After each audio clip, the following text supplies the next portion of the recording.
Hi everyone, my name is Kristal Viera, and I had the Walman Fellow in Art History where I went to Puerto Rico. And I was at the Museo de Arte de Puerto Rico working at the research center doing research for my thesis paper. And the really cool thing about the Museo de Arte de Puerto Rico is it was the first museum completely dedicated to showcasing Puerto Rican art by Puerto Rican artists, which was pretty much unheard of until the 90s. And I was at the research center specifically, which was all about promoting and preserving Puerto Rican's artistic history, which is very unknown to the rest of the world. So part of my project was doing research for this very amazing mural that is 15 by 30 feet, and it's all about Puerto Rican identity in the 1950s. So in order to do that, I kind of really needed to learn about Puerto Rican history, which I didn't know so much about, even though I probably should have. My family's from Puerto Rico. I'm a child of the Puerto Rican diaspora, more or less. So it was really a great time to kind of learn more about my own culture as well. So I learned about the generation de los 50, which was the first generation to really talk about Puerto Rico people in art. Previous to the 1950s, Puerto Rico had no say over their own land, their own government, their own economy, and in the 50s was the first time that Puerto Ricans could actually participate in their own government. So they were kind of the generation that got to do this, and they had this huge question to answer: what is Puerto Rican identity? Because Puerto Rican identity isn't American identity. It's not African slave identity. It's not Spaniard identity. So they were kind of the lead in that. And so I researched them, I researched the mural, and the mural is based on 12 visualizations of songs of a music genre called La Plena. And the cool thing about La Plena is it's very historical, as it was used to spread news around your neighborhood or your village. So La Plena, if you look at the lyrics, is all about things that actually happened. And it was also a really cool way to criticize the American government, because during this time there was really huge censorship laws, so this was kind of one of the only ways to talk about the American government negatively or positively. So one of the things I really wanted to do while I was in Puerto Rico is I really want to understand more of the Puerto Rican culture, and so I went around, explored the sites. I found out that Puerto Rico has a really large art scene, street art scene. Every corner you go, there's something on a wall, on a fire hydrant. Art is really big over there. I also wanted to learn more about the food. I know Puerto Rican food, but I've never really seen it grown.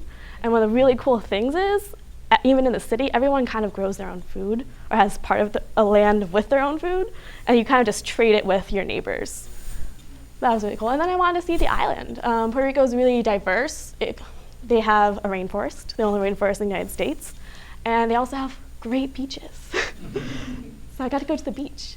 Really great thing, another thing I did was I interviewed a lot of people, casually and formally, and this woman is Teresa Tio, who is the co-author of the bibliography on the artist Rafael Tufinio, who painted the mural that I studied.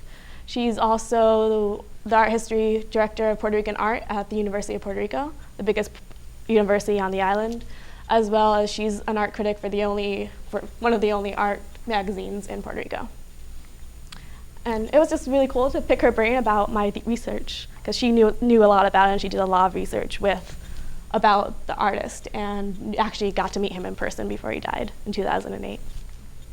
And then, of course, I did a lot of research. This is my library. This is where I was. And they just had a lot of great resources that I wouldn't have had available here.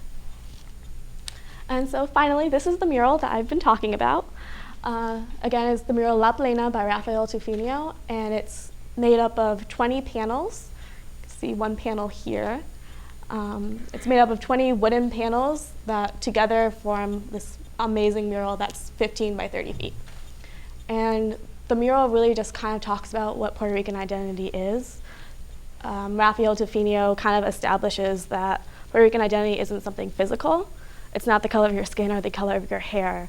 It's a history and shared traditions that tie people together, rather than what usually people consider identity. And so he did that with a diversity of people shown here, he was one of the first artists to actually showcase the average Puerto Rican in his art. And what he also did was he used plena songs, the visualizations of plena songs, which are like these little scenes. Here's a scene, there's a scene, and they're just kind of talking about the songs and what those songs meant. And if you want to learn more about this, I'm going to present at Symposium on Saturday. And we can talk more about those.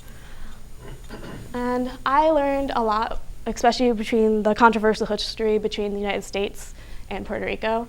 I also learned a lot about different artistic movements on the island, which were very different from what was happening in the rest of the world. I also experienced, one of the most important things I did was experience what it was like to work in a museum. I'm a graduating senior, and I had no idea kind of what I wanted to do, so this was a great experience, feeling what I could do after graduation. So the biggest impact, one of the biggest, was it provided research for my thesis. I got to be more comfortable in Spanish in a safe environment. I've always grown up around Spanish, but I've never really had the opportunity to speak it. And so this was kind of the first time that I got to do that. I also got to improve my interview and communication skills that I'd never really practiced outside of an anthropology classroom.